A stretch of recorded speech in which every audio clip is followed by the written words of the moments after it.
वैशम्पायन उवाच मृतमित्यभिज्ञाय ज्वरं शत्रुनिषूदनम्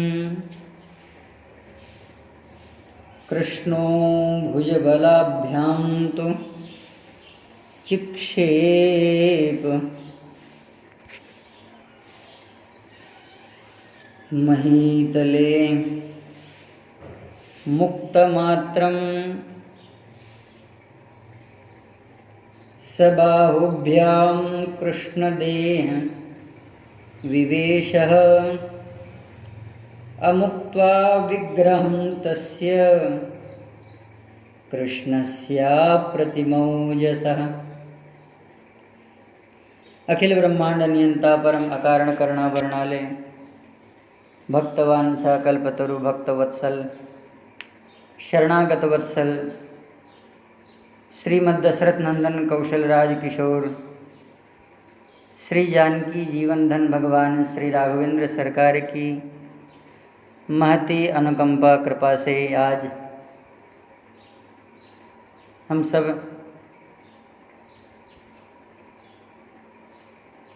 भाष्यकार भगवान रामानुजाचार्य जी के पावन जयंती पर उनके चरणों में प्रणाम करते हैं। यो नित्यम अच्युत पादाब्जयुग्म मव्यामोहितस्तद्दिच्चरणार तृतीयं मेने श्रीभाष्यं गुरोर्भगवतो अस्य दयैकसिन्धो रामानुजस्य चरणौ शरणं प्रपद्ये। भगवान श्री रामानुजाचार्य जी महाराज का अवतरण भारतीय 1017 ईस्वी पेरम्बदूर तमिलनाडु में हुआ। इनका महानिर्वाण 1137 ईस्वी में श्रीरंगम तमिलनाडु में भगवान प्रवेश करते हैं। अपने नित्य लीला में इन्होंने संसार को वेदांत संग्रह श्री भाष्यम गीता भाष्यम वेदांत दीपकम वेदांत सारम शरणागति गद्यम श्रीरंग गद्यम श्री वैकुंठ गद्यम नित्य गद्यम आदि 9 स्तंभ प्रदान किए।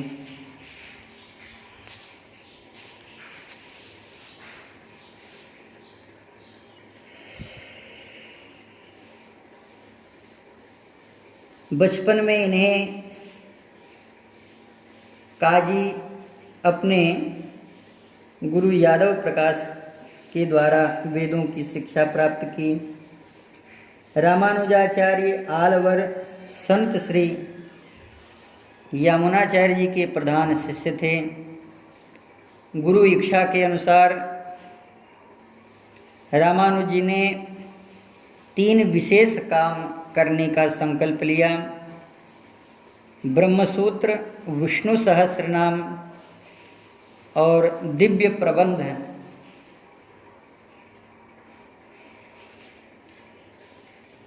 और इनका जो जीवन था वह समावर्तन के रूप में इन्होंने प्राप्त किया। इनकी धर्मपत्नी का नाम तंजमांबा था। फिर किसी कारणवश इन्होंने श्री रंगम में यतिराज संन्यास की दीक्षा ली, दंड को स्वीकार किया। मैसूर के श्रीरंगम से चलकर रामानुज शालिग्राम नाम के स्थान पर रहने लगे। श्री रामानुजाचार्य जी ने उस क्षेत्र में 12 वर्ष तक वैष्णव धर्म का प्रचार किया। उसके बाद वे वैष्णव धर्म के प्रचार के लिए पूरे भारत में भ्रमण किए।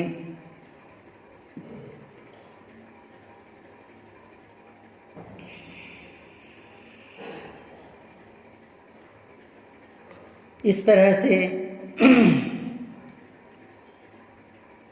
श्री रामानुजाचार्य भगवान का स्वरूप है। भगवान आद्य गुरु श्री शंकराचार्य जी महाराज से ये भिन्न है। रामानुजाचार्य जी के ईश्वर और शंकर के ब्रह्म कई अर्थों में भिन्न इन दोनों के लिए कहे गए हैं। आचार्य शंकर ब्रह्म निर्गुण निराकार निर्विशेष को मानते हैं, जबकि रामानुज ईश्वर सगुण साकार और सविशेष रूप में अपने प्राणाराध्य की उपासना करते हैं। आचार्य शंकर के ब्रह्म में सजातीय विजातीय एवं स्वगत भेद के प्रकार नहीं हैं, जबकि श्री रामानुजाचार्य जी स्वगत भेद को मानते हैं। ऐसे भगवान श्री रामानुजाचार्य जी महाराज के चरणों में हम सब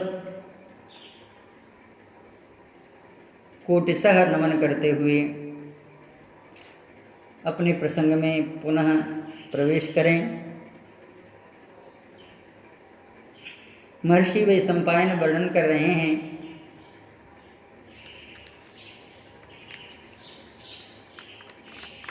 शोणितपुर में भगवान श्री द्वारिकाधीश का बड़ा विचित्र तांडव होता है। देवादिदेव महादेव के जो गण हैं, वह जो युद्ध के प्रकल्प को प्रकट करते हैं, भगवान ने उन सबका निराकरण किया है। भगवान अपने भक्तों से युद्ध क्यों करते हैं? आचार्य कह रहे हैं अपने भक्तों के बल को बढ़ाने के लिए, लीला विग्रह को विस्तार करते हैं, भक्तों को सुख प्रदान करने के लिए। कभी वीर रूप में, कभी बीभत्स रूप में, कभी श्रृंगार रूप में, कभी माधुर्य रूप में। इस तरह के जो भक्त भगवान के जिस रूप का आशव प्राप्त करना चाहते हैं, भगवान उन भक्तों को वैसा वैसा स्वरूप प्रदान करते हैं। द्वारिकाधीश श्री कृष्ण के साथ युद्ध करते हुए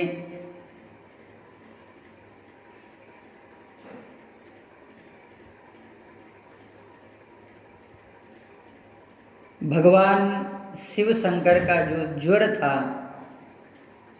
वह बलभद्र जी के ऊपर बड़ी तेजी से प्रहार करता है। और यह देख करके दाऊ दादा बड़ी तेजी से कहने लगते हैं,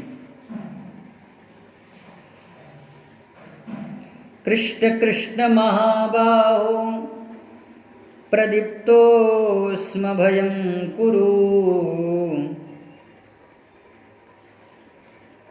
दह्यमादह्यामि सर्वतस्तात कथं शांतिर्भवेन्मम। हे कृष्ण, मुझे शांत करो, मैं अत्यंत ही व्याकुल हुआ जाता हूँ। फिर भगवान के शांत करने पे दाऊ दादा शांत हुए हैं। जैसे एक प्रसंग को हमने दर्शन किया था, द्वारिकाधीश के लीला में जो बाल चरित्र है, जब भगवान ने काली नाग को नाथा था और उसका अंग्रिकुट्टन किया था, तब दाऊ दादा ने भगवान श्री कृष्ण को अपने आश्लेष पास में निबद्ध किया, जिससे भगवान के मंगलमय स्वरूप में जो विष का सार लगा हुआ है, वह ग्रहण कर सकें। आज उसी तरह से भगवान ने दाऊ दादा को अपने हृदय से लगाया है। कृष्णेन परम स्नेहात् ततो दाहात् प्रमुच्यते। और भगवान ने ललकार करके ज्वर को अपनी ओर बुलाया है और कहा, यच्चते पौरुषम सर्वं तद्दर्शयनो भवान। देवादिदेव महादेव के स्वरूप में प्रकट होने वाले ज्वर, जितना भी तुम्हारे पास में शक्ति है वह शक्ति मुझे मेरे ऊपर प्रहार करो। फिर तो क्या था, यदुनंदन भगवान श्री द्वारिकाधीश के शरीर में वह ज्वर प्रवेश कर गया, जिससे भगवान भी कुछ देर के लिए उछलने और कूदने लगे। जघान कृष्णं ग्रीवायं मुष्टिनैकेन चोरयसि ससंप्रहारस्तु मलवो स्तयोः पुरुषसिंहयोः। फिर दोनों में बड़ी भयंकर युद्ध होने लगा।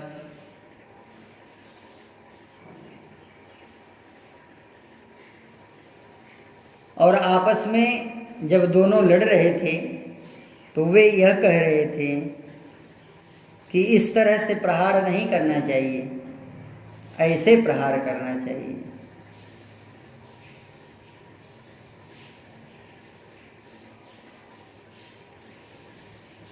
इसका मतलब एक से लेकर के दूसरे के ऊपर और दूसरे को लेकर के एक के ऊपर दोनों आपस में गुत्थम गुत्थी कर रहे थे। महर्षि वैशंपायन कहते हैं, राजन, ततोज्वरं कनक विचित्रभूषणं न्यपीडयद्भुजयुगलेन संयुगे जगत्क्षयं समुपनयत् जगत्पतिं शरीरधृग्गगनचरमहामृधे। जगदीश्वर भगवान श्रीहरि और भगवान के समक्ष वह ज्वर, इन दोनों इस तरह से लड़ रहे थे मानो यह संसार को अपनी विभीषिकाओं के द्वारा महाप्रलय के स्वरूप को प्रकट कर दे रहे थे। भगवान ने अपनी भुजाओं से बलिष्ठ ज्वर को अपने हृदय में लगा करके इतनी तेजी से कस दिया जिसका अंग ढीला पड़ गया और वह शिथिल होकर के भगवान के ही शरीर में प्रवेश कर गया। स याविष्टस्तता तदा तेन ज्वरेणा प्रतिमौजसः कृष्णस्खल्यन्निवमुः क्षितौ गाढ़ं व्यवर्तत। फिर क्या था, भगवान तो बड़ी जोर जोर से जमाई लेने लगे, समर भूमि में लौटने लगे, बड़ी तेजी से सांसें भगवान की चलने लगी और जगह जगह भगवान कूदने लगे। जृंभितं श्वसते चैव वल्गते च पुनः पुनः रोमांचितो स्थितगात्रं निद्रया चाभिभूयते ततस्थैर्यं समालम्ब्य। फिर भगवान ने अपने स्वरूप को संभाला और एकाग्र चित्त होकर के अपने वैष्णव ज्वर को प्रकट किया। श्रीमद् भागवतकार कहते हैं, शिव ज्वर से युद्ध करने के लिए भगवान ने वैष्णव ज्वर प्रकट कर दिया, लेकिन यह जो शिव ज्वर था यह भी भगवान से युद्ध करना चाहता था, इसलिए भगवान ने इसकी कामना को पूर्ण किया।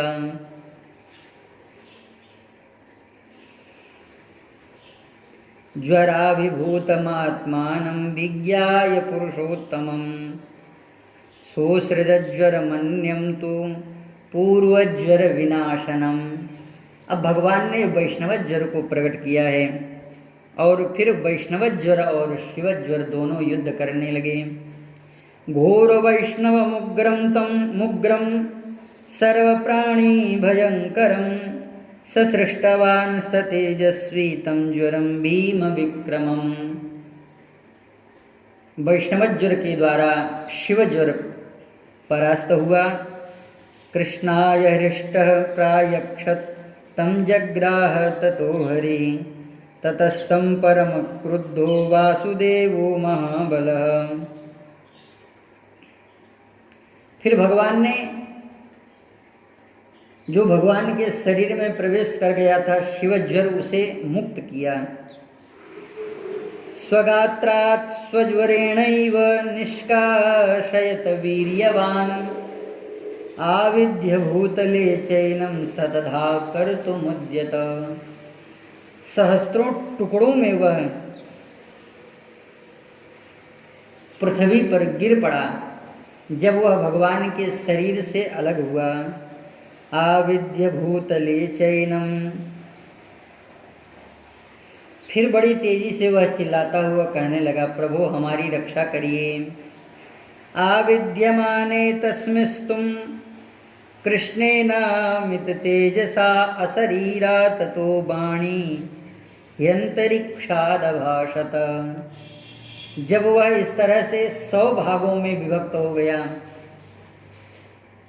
प्रकृति मंडल में बड़ा क्षोभ उत्पन्न हुआ कि अभी तो यह 3 रूप में था, 3 पैर में था, 3 सिर में था, 9 नेत्रों में था, 4 भुजाओं में था, तो इतना कष्ट देता था सबको।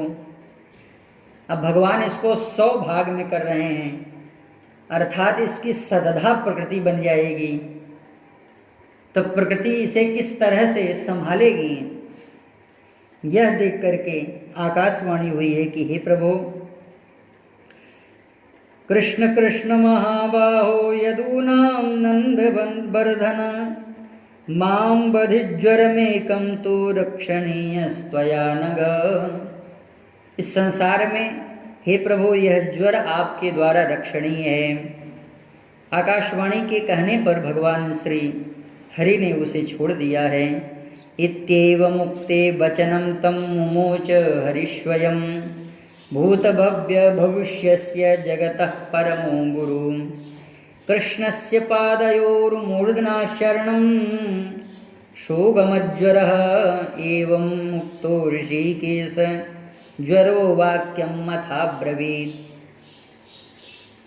आकाशवाणी के कहने पर वह जब अपने आप को स्वस्थ महसूस किया, श्री कृष्ण के दोनों चरणों में गिर गया और इस प्रकार कहा, हे प्रभु शृणोस्व मम गोविंद विज्ञाप्य यदुनंदन यो मे मनोरथो देवो तं त्वं कुरु महाभुज।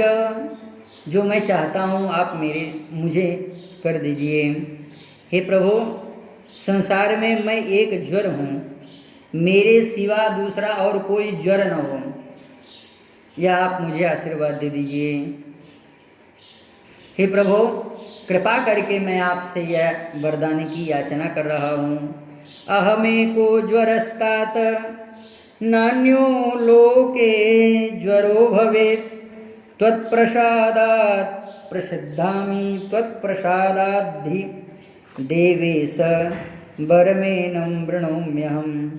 हे प्रभु मैं आपसे यही वरदान मांगता हूँ, इस संसार में केवल मैं ही एक ज्वर रह जाऊं। अर्थात वैष्णव ज्वर ने जिस प्रकार से मेरे ऊपर प्रहार किया है, अब मैं उससे बलवान हो जाऊं, या आपके बल से मैं बली हो जाऊं।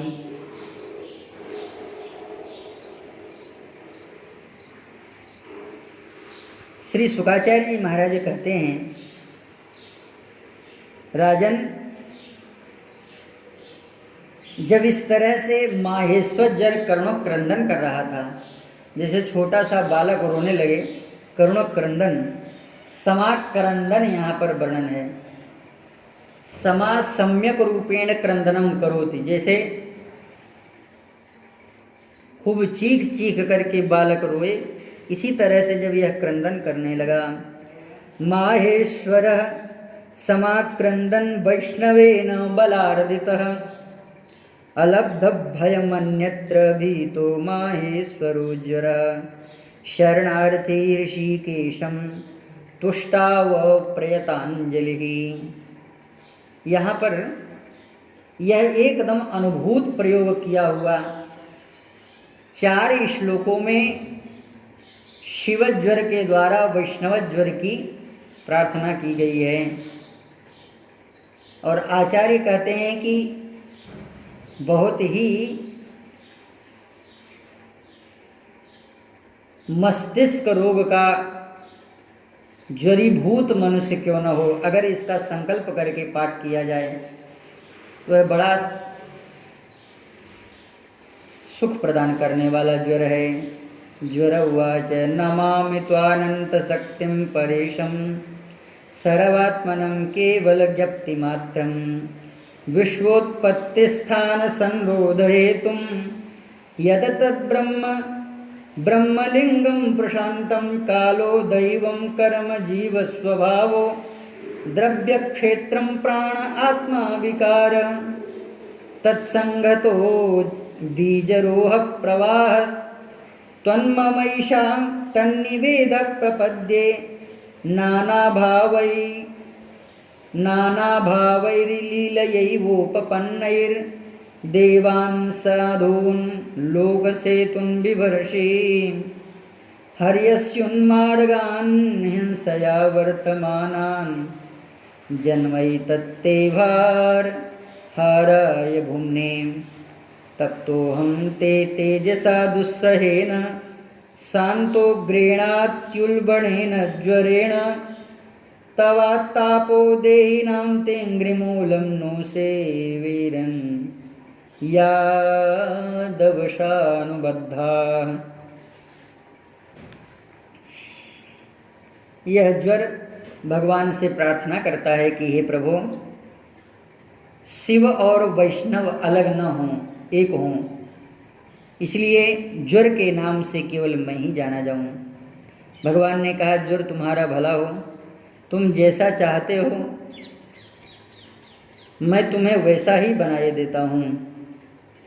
अतः अब मेरी कृपा से तुम प्रशस्त हो जाओगे, यानी विश्वस्त हो जाओगे और पहले की ही भांति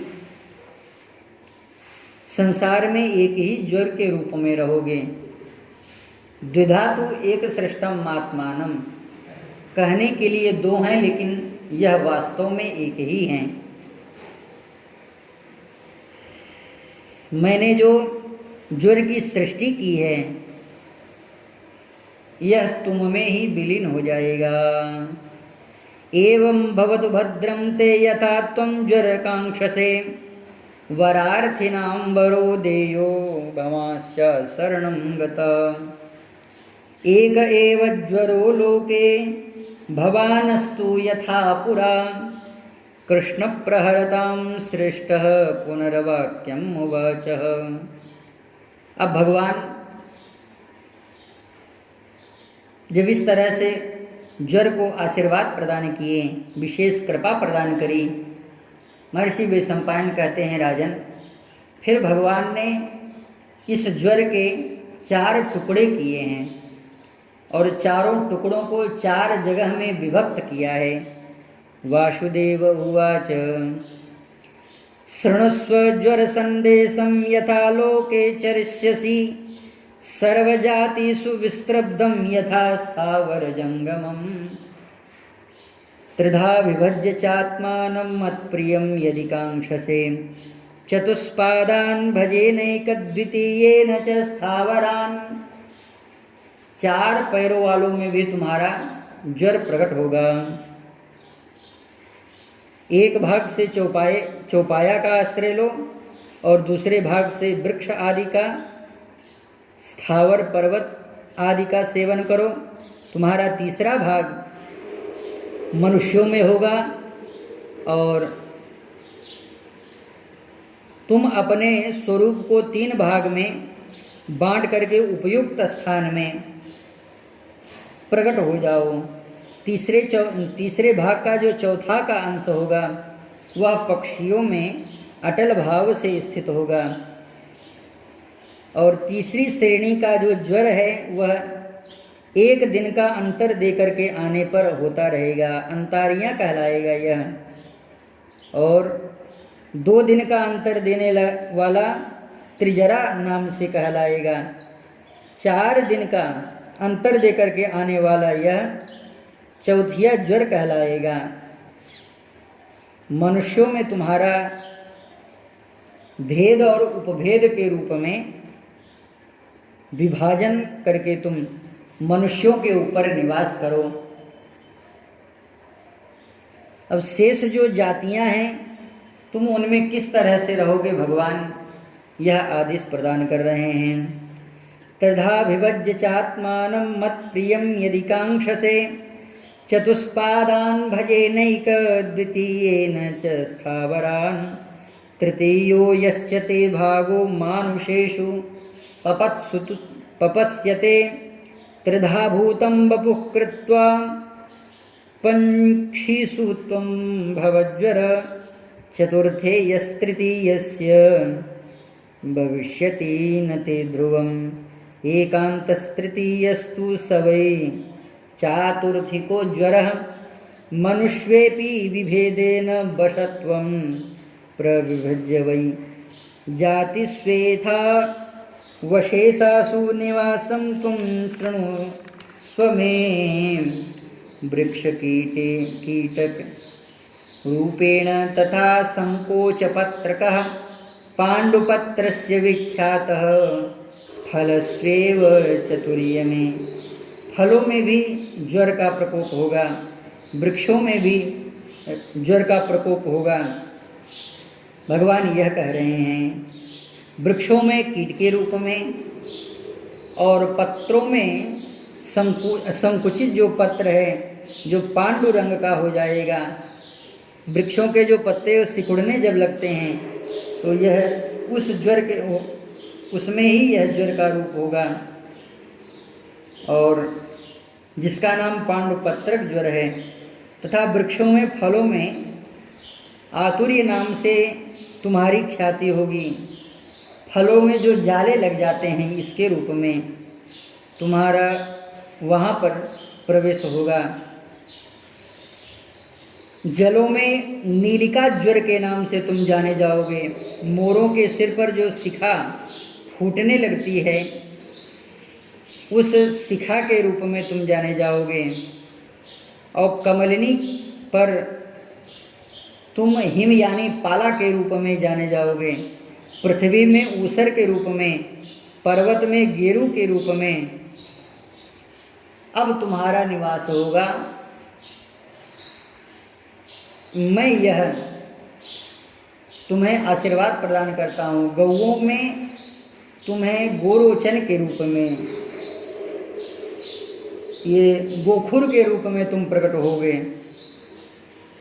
इस प्रकार तुम अपने दृष्टिपात और स्पर्श से प्राणियों का वध भी कर सकते हो। तुम्हारे जो विशेष कोप का भाजन बनेगा, जो तुम्हारे नियम का उल्लंघन करेगा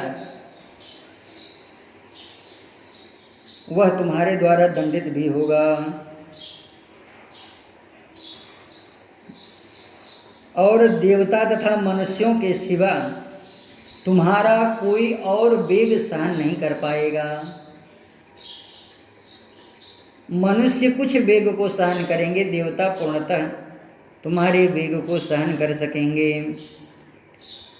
अपाम तु नीलिकां विद्यां क्षिखोद्भेदेन बर्हिणां पद्मिन्यादौ हिमो भूत्वा पृथिव्यामपि चोषरः गौरिकः पर्वतस्वेव मत्प्रसादात् भविष्यति गोष्वपस्माको भूत्वा गोरखश्चैव भविष्यति एव त्वं बहुरूपेण भविष्यसि महीतले दर्शनात् स्पर्शनाच्चापि प्राणिनां बधमेष्यति ऋते देवमनुष्याणां नान्यास्त्वां विहशिष्यति। भगवान की वाणी को सुनकर के वह बड़ा प्रसन्न हुआ अपने कई रूपों को जान करके भी वह बड़ा प्रसन्न हुआ और भगवान को प्रणाम करके वह वहाँ से चला गया। वैशंपायन उवाच कृष्णस्य वचनं श्रुत्वा ज्वरोरिष्टमना यभूत् प्रोवाच वचनं किंचित प्रणमित्वा कृतांजलिः। कुछ और बात कही, वह क्या कही यह बड़ा ही सुंदर सुनने लायक है।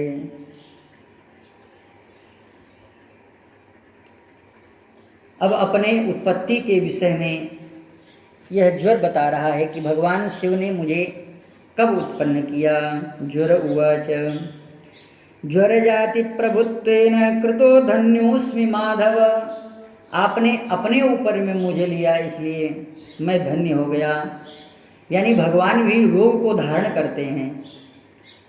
रोग को धारण करते हैं इसलिए नहीं कि वे रोगी हैं, इसलिए धारण करते हैं कि वह धन्य धन्य हो जाए, कृतकृत्य हो जाए। और शिवज्वर को भगवान ने इसलिए धारण किया कि उसे एकीकृत बनाना था। भूयश्चते वचः कर्तुम् इच्छामि पुरुषर्षभ तदाज्ञापय गोविंद किं करोमि महाभुज। अहं शूरकुल प्रमथिनाः त्रिपुरहरेण हरेण निर्मितारण शिरसि विनिर्जितस्त्वया प्रभु रसि देव तवास्मि किंकरः। हे प्रभु, मेरा जन्म असुर कुल के विनाश करने के लिए त्रिपुर संहारक भगवान शंकर ने मेरी सृष्टि की है और युद्ध के समय में आपने मुझे हरा करके अपना किंकर बना लिया है। इसलिए मैं भगवान शंकर का भी हूँ और मैं आपका भी हूँ। धन्योस्मि अनुगृहीतोस्मि यत्त्वया मत प्रियम कृतम आज्ञापयत् प्रियम किं ते चक्रायुध करोम्यहम्। हे प्रभु, मैं आपका आज्ञाकारी सेवक हूँ, आप मुझे आदेश दीजिए, मैं अब क्या करूँ। और भगवान ने जो कहा है वह बड़ा दिव्य स्वरूप कहा है कि देखो, हमारे और तुम्हारे इस आख्यान को जो कहे और सुने उसको कभी तुम परेशान मत करना। महर्षि वैशंपायन कहते हैं कि राजन, ज्वर को सावधान होकर के और थोड़ी सी भृगुटी चढ़ा करके भगवान ने ज्वर से कहा, है ज्वर, सावधान हो जाओ। ज्वरस्य वचनं श्रुत्वा वासुदेवो ब्रवीद्वचः अभिसन्धिं शृणुस्वाद्य यतः त्वां वक्ष्यामि निश्चयात्। श्री भगवानुवाच महाहवे तव मम च द्वयोर्मिं पराक्रमं भुजबल केवलस्त्रयो। कालिका पुराण में लिखा है, एक बार शनिदेव भगवान शिव के पास में संदेशा भिजवाते हैं, देवादिदेव महादेव 7 वर्षों के लिए मैं आपके पास में आ रहा हूँ। मैं तो सभी देवताओं के पास में जाता हूँ, आपके भी पास में आ रहा हूँ, तो सावधान हो जाइए। भगवान शंकर ने कहा, भाई ये भगवान के भक्त हैं, इसलिए इनके ऊपर कृपा करनी चाहिए। पहले ये शनिदेव की जिन उत्पत्ति का वर्णन किया गया है वह बहुत ही अत्यंत कोमल स्वभाव के हैं। एक बार की बात है, शनिलोक में ये विराजमान थे। इनकी पत्नी बहुत ही सुंदर श्रृंगार करके इनके समक्ष आई और आकर के कहा कि आप मेरे ओर देखिए। इन्होंने कहा, बस मुझे भजन करने दो। नेत्र नीचे ही झुकाए थे और कहा, देखो देवी, हमको भजन ही करने दो। फिर भी उनकी पत्नी उन्हें नहीं मानी, लेकिन वह पतिव्रता पत्नी थी। जब बहुत कहने पर उनकी ओर नहीं देखा तो शनिदेव की ही पत्नी ने उन्हें श्राप दे दिया और कहा, जाओ, तुम मुझ जैसी स्वरूपवान सुंदरी को दर्शन नहीं करते हो, देखते नहीं हो, बार बार कहने पर भी तो मैं तुम्हें श्राप देती हूँ कि तुम अब जिसकी ओर देखोगे उसका जो शरीर है वह विकृत हो जाएगा, अंग भंग हो जाएगा, धड़ से अलग हो जाएगा। सो गणेश जी की कथा तो सब लोग जानते हैं। तब से यह इनका जो रूप था वह उग्र हो गया। यद्यपि ये अपने भक्तों के ऊपर बहुत कृपा करते हैं, जैसे श्री दशरथ जी महाराज जी के ऊपर इनकी कृपा भई। शनि स्तोत्र का निर्माण श्री दशरथ जी महाराज ने किया। इनका जो मूलतः स्वरूप है बड़ा ही सुंदर है। यद्यपि ये दुष्टों को दंड देते हैं, अड़ैया साढ़े साथी। भगवान शिव के पास में जब संदेश आया तो भगवान ने पार्वती जी से कहा, देवी जी अब आप अपने मैके पधारो, दोनों बच्चों को भी यहाँ से लिए जाओ। कैलाश के ऊपर में झोपड़ी लगी थी भोले बाबा की, उसे फूंक दिया और कैलाश छोड़ करके वहाँ से चल दिए। यह कालिका पुराण में है वर्णन। अब शनि दूसरे दिन आए तो देखा हो जिनके ऊपर हमें प्रहार करना है वो तो स्वयं अपने ऊपर इतनी विपत्ति मढ़ लिए हैं कि इनके ऊपर हम विपत्ति और क्या प्रदान कर सकते हैं। शनि ने कहा, भोले बाबा कहाँ हैं? भोले बाबा कैलाश से गायब थे। इसी तरह से यहाँ भगवान कह रहे हैं कि पराक्रम भुजबल केवल स्त्रयोः प्रणम्य माम केनं मना पठेत् यः स वै भवेज्वर विगतो ज्वरो नरः।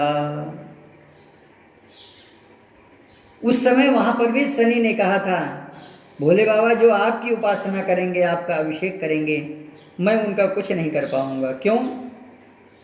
क्योंकि जो बलवान होता है, बलवान अगर अपने आप को ही निर्बल की तरह प्रस्तुत करने लगे तो उससे भी जो बलिष्ठ होता है वह परेशान हो जाता है कि मैं इससे ज़्यादा पराक्रमी था, इसने मेरी पराधीनता को क्यों स्वीकार किया। इसलिए भगवान तो कहते हैं, बलम बलवताम चाहम कामरागा विवर्जितम। दोनों शब्द अपने आप में अलग हैं, अलग रूप से हैं। इनके 4 प्रकल्प बताए गए हैं आचार्यों के द्वारा। समय आने पर हम इनका दर्शन करेंगे। बलम बलवताम चाहम, यह तो एक पाद हुआ। कामरागा विवर्जितम, इसका मतलब क्या है? काम से ही बल है, बल से ही काम है। द्वयोः गतिः अन्वैर्कार्थम भवति। 2 प्रकार की गतियां एक दूसरे के ऊपर चलती हैं। एक पैर दूसरे पैर को आगे बढ़ाने के लिए चलता है, तो जो भेद है वह अभेद का साथ देता है और अभेद भेद का साथ देता है। इसलिए गोस्वामी जी महाराज ने कहा है, उभय प्रबोधक चतुर्दुभासी। आज भगवान कह रहे हैं कि देखो तुम मेरे द्वारा परास्त हुए हो और महासमर में तुम्हारा जो बल है वह बलभद्र के ऊपर प्रकट हुआ है। कहीं अगर किसी मेरे भक्त के ऊपर तुम्हारा प्रहार हुआ तो तुम्हारा यह जो मूल स्वरूप है वह उसकी प्रकृति बदल जाएगी। भगवान कह रहे हैं, त्रिपाद भस्म प्रहार त्रिशिरा नवलोचन समे भीतः सुखात् दद्यात् सर्वामय पतिर्ज्वरः आद्यन्तवन्तः कवयः पुराणः सूक्ष्मा बृहन्तोऽप्यनुशासितारः सर्वान् ज्वरान् घ्नन्तु ममानिरुद्ध प्रद्युम्न संकर्षण वासुदेव।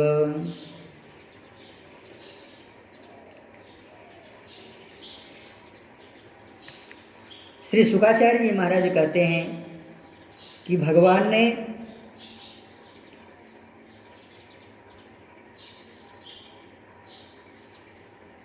अभय प्रदान किया है और यह कहा है कि जो तुम्हारे और मेरे संवाद को गायन करेंगे वह सदा ज्वर भय से मुक्त होंगे। त्रिशिरास्ते प्रसन्नोस्मि वेतुः मे मज्ज्वरात् भयं यो नो स्मरति संवादं तस्य त्वन्न न भवेद भयम।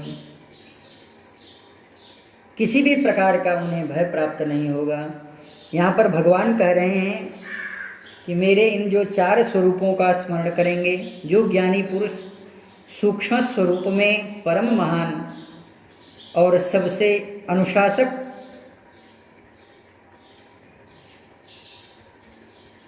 इस रूप में अनिरुद्ध प्रद्युम्न संकर्षण भगवान वासुदेव संपूर्ण ज्वर का विनाश करें, इस भाव से जो इस चरित्र का पाठ करेगा उसे तुम स्पर्श नहीं करोगे, ये मेरा आदेश है। और जैसा कि मैंने पूर्व में ही कहा कि भगवान की थोड़ी सी भौहें टेढ़ हो गई थी, जिसके कारण यह अनुशासित भगवान का शब्द है। भगवान ने उसे प्रस्तारित किया है और स्वीकृति भी दी है। ज्वर ने भगवान को प्रणाम किया और यहाँ से वह चला गया। वैशंपायन उवाच एवं मुक्तस्तु कृष्णेन ज्वरः साक्षान् महात्मना प्रोवाच यदुशार्दूलम् एवमेतद् भविष्यति वरं लब्ध्वा ज्वरोरष्ट कृष्णाच्च समयं पुनः प्रणम्य शिरसा कृष्णम् अपाक्रान्तस्ततोरणात्। जय जय श्री महाभारते अखिल भागे हरिवंशे विष्णुपर्वणि ज्वर श्री कृष्ण संवादे त्रयोविंशत्यधिकशततमोऽध्यायः।